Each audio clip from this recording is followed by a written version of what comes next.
إن شاء الله هعملها بكرة، وبكرة ده ما بيجيش خالص.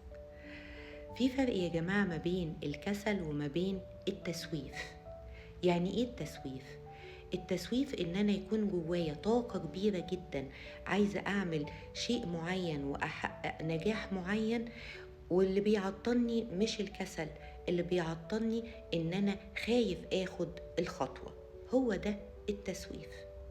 بكرة هبتدي، بكرة في أول الأسبوع هبتدي، طيب الشهر الجاي، طيب لأ خليها السنة الجاية، هاخد الخطوة وابتدي المشروع اللي أنا بحلم بيه.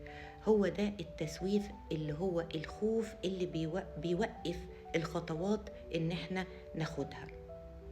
لما تقرر حاجة أو تتمنى حاجة معينة، على طول خد الخطوة. الخطوة الأولانية هتكون صعبة شوية، بس لما تاخدها صدقني هتكون مشتاق جدا للخطوة اللي بعديها.